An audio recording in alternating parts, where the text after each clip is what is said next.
Well, everyone, it's Shane Kanto, your Wasteland reviewer, and I'm here to review the new family comedy drama, The Present. And this film is drenched in time travel as we have a young boy who has this old clock from his grandfather that allows him to go through time, and he keeps reliving the same day trying to save the marriage of his parents, Isla Fisher and Greg Kinnear. This is from director Christian Ditter, writer Jay Martell, and you have a couple. It's the kind of film where it's like, okay, it has this high concept idea, this time travel idea, this genre bending kind of element to it. It uses it effectively. It does get a little repetitive, but it does shake it up because it utilizes this approach of each day that we see is from a different perspective of one of the family members. You have wife, husband, daughter, and the two sons. Our main son, who's very brilliant, who's able to do this, he's nonverbal. He's always talking through his iPad.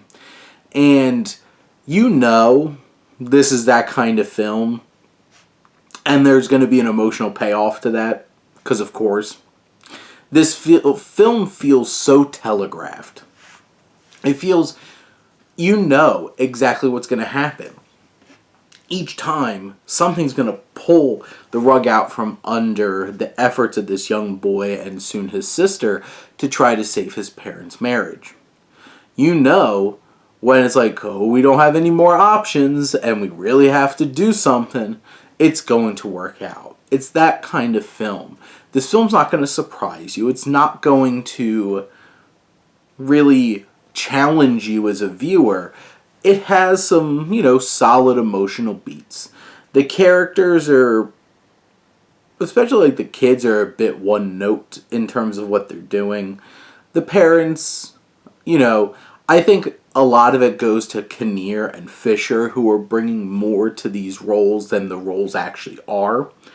But in the end, this film dabbles so much in easy manipulation emotionally and presents situations that, it's supposed to be a comedy. There's supposed to be funny moments.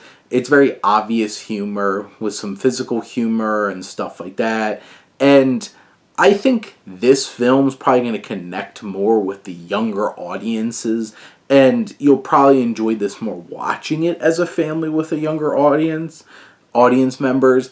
Just watching this as like an adult, it just feels so familiar, so overdone, so predictable that this film really doesn't elevate itself to being something particularly special.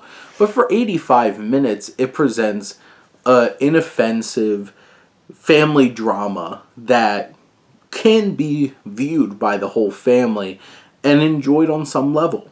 I think it'll work easier on the younger audiences who might not be as conscious of how many movies this feels like and how unoriginal it feels, despite the fact that it has that story structure, it has this time travel element, but it never is able to really stand out for itself.